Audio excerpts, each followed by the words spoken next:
ये एक प्रिज्म है ए बी सी। यहां पर एंगल ए को क्या बोलते हैं? एंगल ए को क्या बोलते हैं? Angle of prism. और बीसी कहलाती है बेस ऑफ प्रिज्म। ठीक है। इसमें लाइट का रिफ्रैक्शन कैसे होता है ये आप देख लो। यहां से एक रे ऑफ लाइट आ रही है पी क्यू, ये एक इंसिडेंट रे है। अगर प्रिज्म नहीं होती, तो रे ऑफ लाइट कैसे निकल जाती?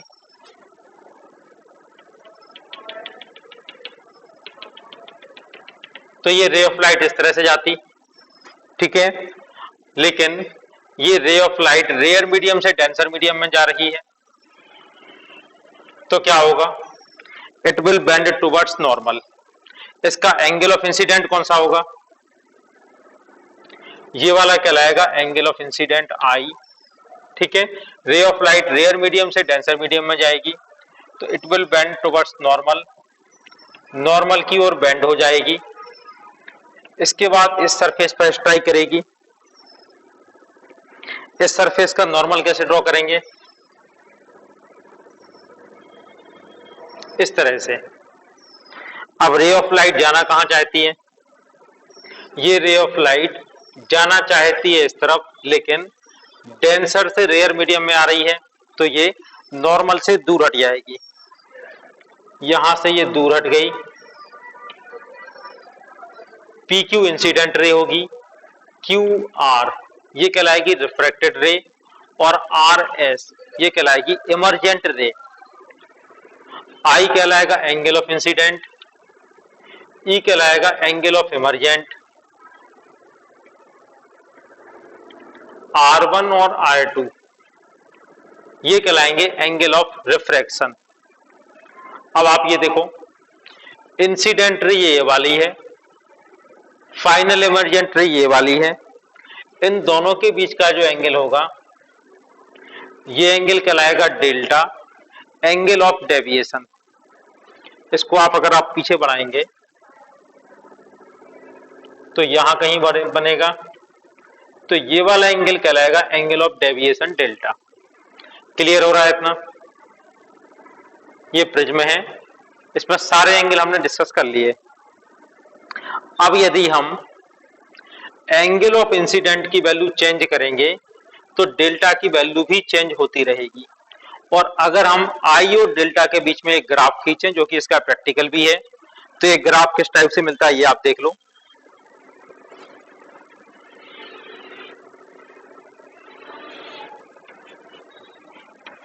एंगल ऑफ डेविएशन डेल्टा कहलाता है एंगल ऑफ डेविएशन।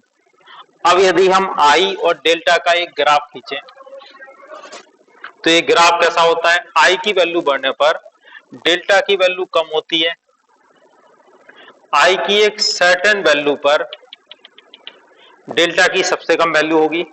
इसके बाद आई की वैल्यू बढ़ाते जाएंगे, डेल्टा की वैल्यू बढ़ती जाएगी। आई की वैल्यू बढ़ाते जाएंगे, डेल्टा की वैल्यू बढ़ती जाएगी। ठीक है ना? तो ये आई और डेल्टा का कुछ इस तरह का ग्राफ मिलता है। इसमें ये वाला पॉइंट कहलाता है मिनिमम डेविएशन, इसको हम बोलते हैं डेल्टा एम। ठीक है। यहां पर एम का मतलब है मिनिमम, तो ये कहलाता है एंगल ऑफ मिनिमम डेविएशन। अब एंगल ऑफ मिनिमम डेविएशन की कुछ केस भी होते हैं। जब भी डेल्टा एम होगा उस केस में आई और ई की वैल्यू हमेशा इक्वल होंगी। ठीक है। ये बाहर वाले एंगल है, हम लोग मेजर कर सकते हैं। इसके अलावा R1 इक्वल टू R2 होगा, इसको हम ड्राइव करेंगे। ठीक है। ये कौन से केस की बात हो रही है? इन केस ऑफ मिनिमम डेविएशन। और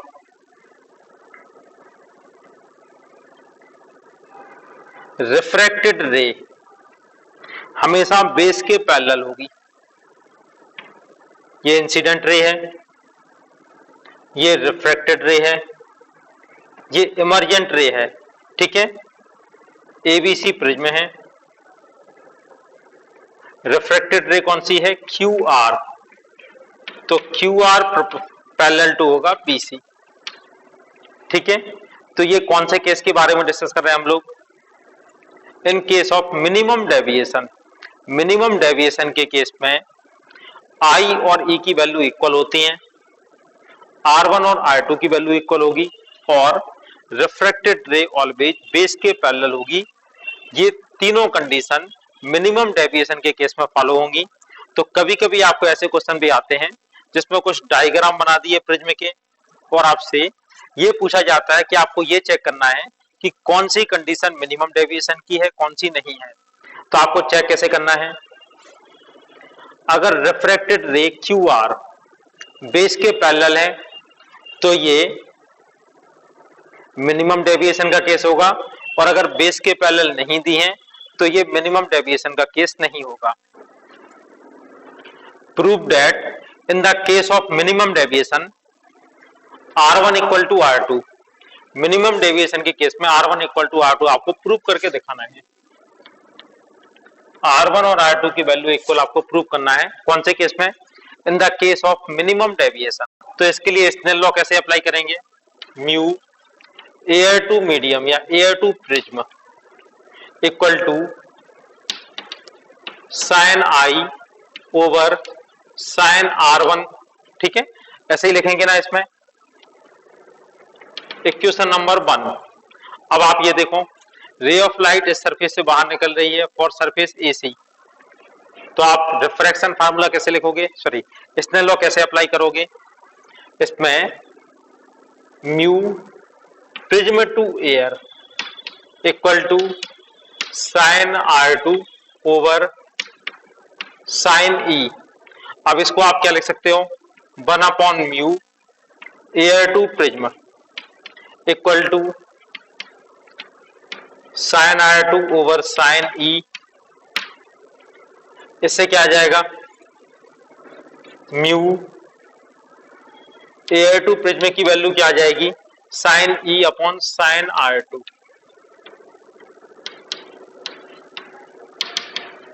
equation number 2, from equation 1 and 2, sine I upon sine R1, sine E over sine R2। और हम जानते हैं I और E की वैल्यू इक्वल होती है, इसलिए R1 equal to R2। Minimum deviation का केस होगा तो I और E की वैल्यू इक्वल होगी। I और E आप ये देखो प्रिज्म के बाहर हैं, इन दोनों एंगल को हम मेजर कर सकते हैं। इसको मेजर करके पता लगा सकते हैं कि ये दोनों एंगल तो इक्वल हैं। लेकिन R1 R2 तो प्रिज्म के अंदर हैं, तो हमें फार्मूले से ही ड्राइव करना होगा। ठीक है ना? तो फर्स्ट और सेकंड इक्वेशन से देखो I और E की वैल्यू इक्वल होगी, तो R1 R2 की वैल्यू भी इक्वल होगी।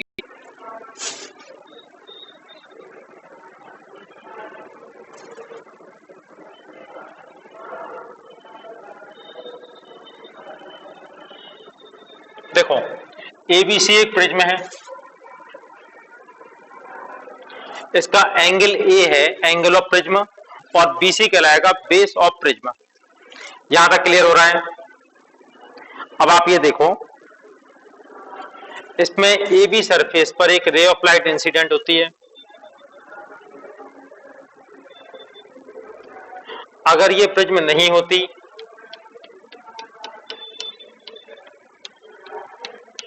तो ये रे ऑफ लाइट कुछ इस तरह से निकल जाती, PQ कहलाएगी incident raise. PQ incident ray है। अब आप ये देखो, इस सरफेस का नॉर्मल क्या होगा? कौन सी सरफेस? AB सरफेस का नॉर्मल। तो AB सरफेस का नॉर्मल ड्रॉ करते हैं। ये हो गया AB सरफेस का नॉर्मल। क्लियर है इतना? अब आप ये देखो,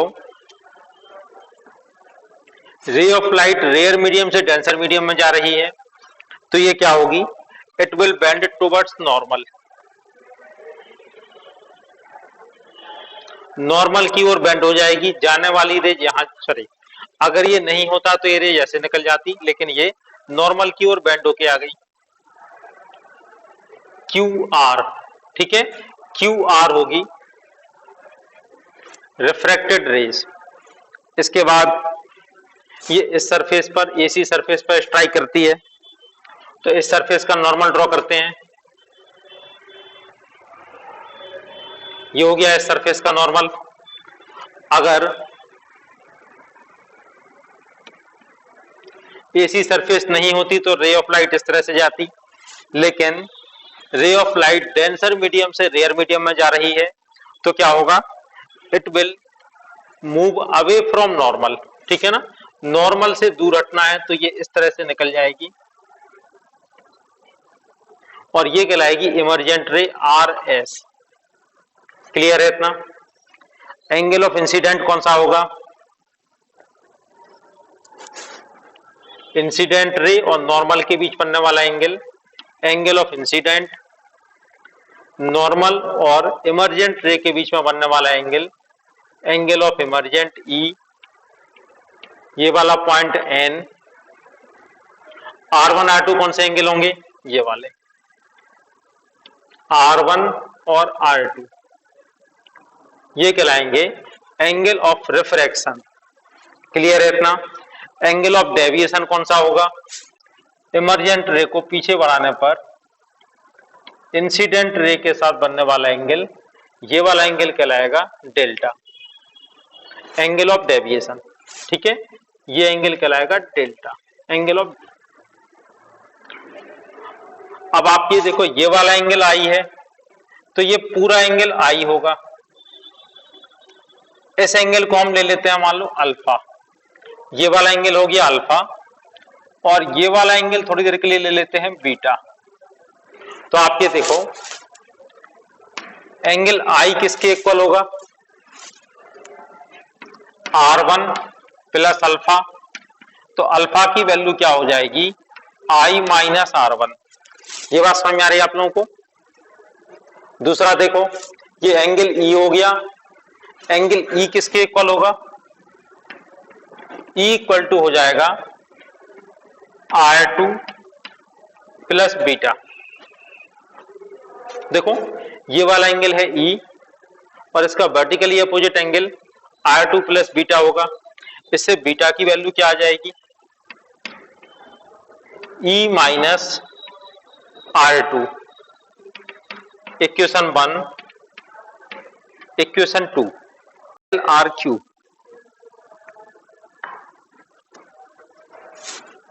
एल आर क्यू। इस वाले ट्रायंगल की बात करते हैं। इस ट्रायंगल में डेल्टा कैसा एंगल है, एक्सटीरियल एंगल। देखो इसी लाइन को आगे बढ़ाने के बाद ये एंगल मिलता है डेल्टा, ठीक है, तो डेल्टा की वैल्यू क्या हो जाएगी, delta equal to alpha plus beta. हो गया क्लियर इतना? एक्सटीरियल एंगल अल्फा और बीटा के सम के इक्वल होगा, इक्वेशन नंबर 3। अब अल्फा और बीटा की आप वैल्यू पुट कर दो इक्वेशन 1 और 2 से, तो डेल्टा इक्वल टू क्या आ जाएगा, I minus R1 plus beta की वैल्यू क्या रखोगे, E माइनस R2, ठीक है। इससे क्या आ जाएगा, delta equal to I plus E minus R1 plus R2, equation number 4। हो रहा है इतना clear?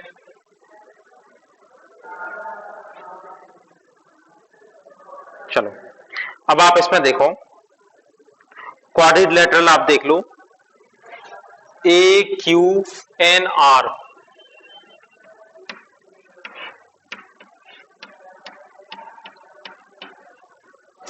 A Q N are, ठीक है। इसके चारों एंगल का सम कितना होगा, 360 degree.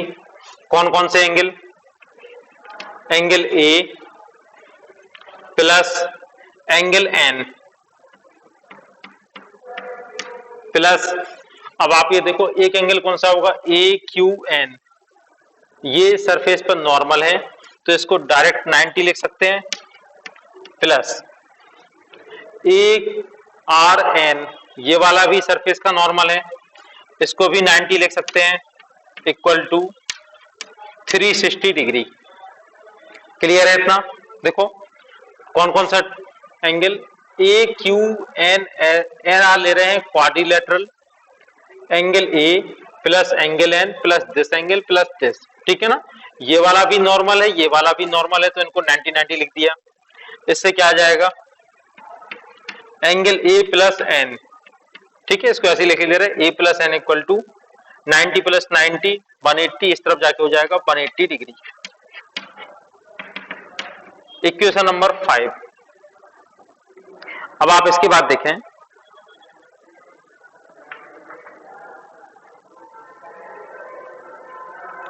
Triangle Q N R, triangle Q N R, ये वाला ट्राइंगल, ठीक है ना, क्यू एन आर, इस ट्राइंगल के तीनों एंगल का सम कितना होगा, 180 डिग्री। कौन कौन से 3 angle, R1 plus R2 plus angle N equal to होगा 180 डिग्री। Equation number 6। अब इक्वेशन 5 और 6 को आप देखो, RHS इक्वल है तो LHS भी इक्वल होंगे। इससे क्या आ जाएगा, A equal to A plus N equal to R1 plus R2 plus N, N से N कैंसिल हो जाएगा, तो A इक्वल टू आ जाएगा R1 plus R2। Equation number 7, ठीक है। और ये हमारा एक फार्मूला ड्राइव हो चुका है, A की वैल्यू होती है R1 प्लस R2, ठीक है। हो रहा है बेटा इतना क्लियर। अब आप ये वाली वैल्यू इक्वेशन नंबर 4 में रख दो, तो आ जाएगा delta equal to I plus E, R1 plus R2 की जगह आप रख सकते हैं A, तो इससे एक और फार्मूला ड्राइव हो गया, I plus E equal to A plus delta. Equation number 8।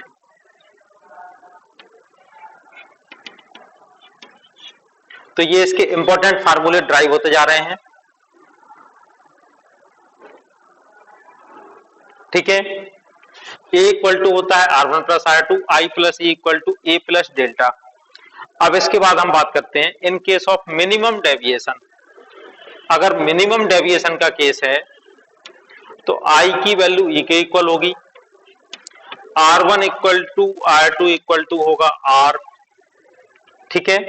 अब हम इसको क्या लिख सकते हैं, I प्लस ई को, I और E की वैल्यू इक्वल है इन केस ऑफ मिनिमम डेविएशन, ठीक है। तो I प्लस ई को हम लिख लेते हैं 2I equal to A plus delta M, delta minimum, ठीक है।